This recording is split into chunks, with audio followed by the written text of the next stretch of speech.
There's nothing quite as comfortable as sitting in a beautiful chair. Today we are joined by Søren Matz, the Danish furniture designer, whose projects include Nest in Shanghai, the Waggers Group, and the Qantas First Class Lounge in Sydney and Singapore. Søren was based in Japan for 18 years and in Shanghai since 2005. Furniture, design, beautiful things. For my many years in Japan, I like also things you can eat with your eyes. I like beautiful things, tactile things. I like things, beautiful things like designs, and it's very much my life. Also, I like art and also historical things. From, for example, here in China, where everything comes from. I'm very happy to be in the mother of all invention country. I've been doing furniture since I'm 16. That's when I started my apprenticeship in Copenhagen.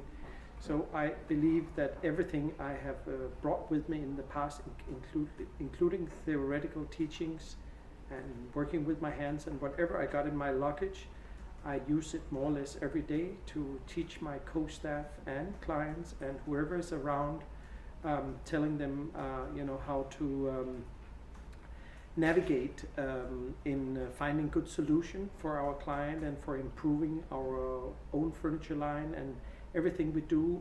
It's very important that I of course have this combination of theoretical practice and all this luggage put into the daily production of things.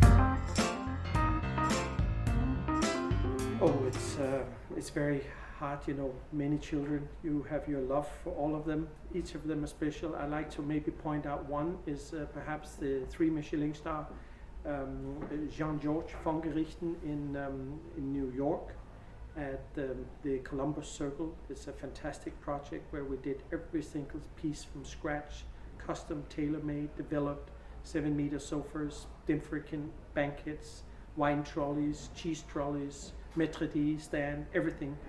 That was very exciting, but of course also a project like the First Class Lounge in Sydney, working with Mark Newson Furniture on a very high budget, these super lounge where we also have time and money to develop. I guess my darling projects goes to things where we have a lot of time and budget to do the absolutely real thing, and it's wonderful to see them last 10, 20 years later. Well, it's a long list. First of all, you must be sure you're resting in yourself. You have to have some kind of confidence. I think it's important to start any business. You must try to build some kind of strengths from within and really believe in your project. That's absolutely key, number one. And you must also, of course, be willing to take a certain risk and understand that life is not just a dream on a Sunday.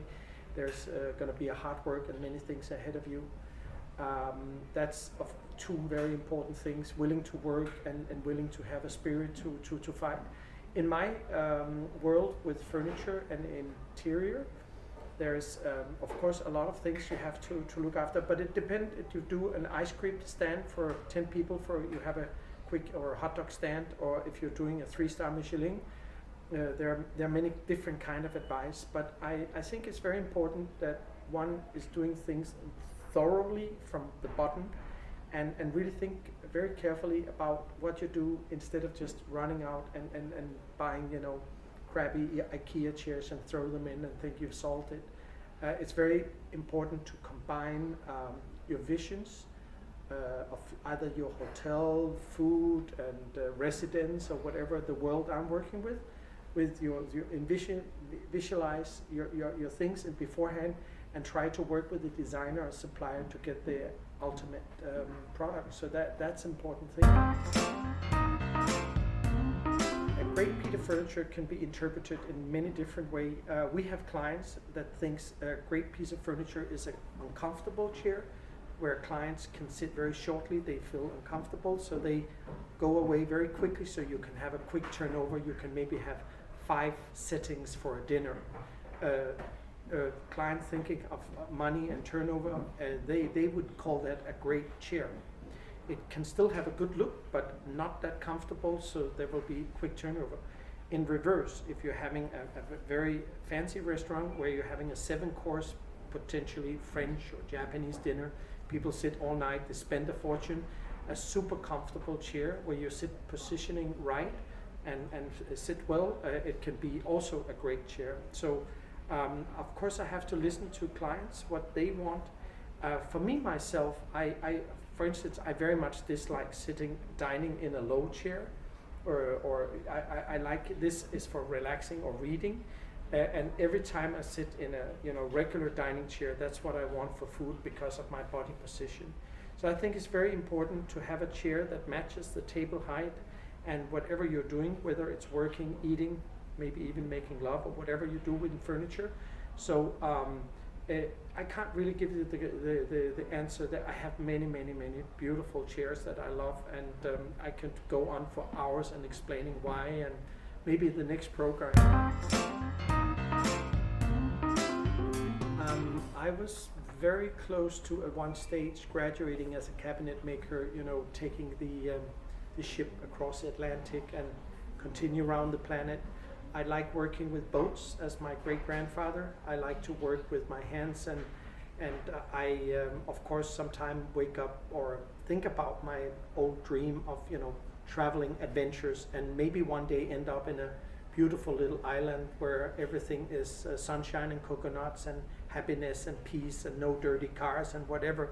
So maybe I think it's nice to keep a dream like that in the past. I'm not sure I ever would have found that island, but instead of working in cities and supplying today's modern world, maybe have gone backwards, a little more like a Stone Age man, building canoes and little huts in a beautiful island.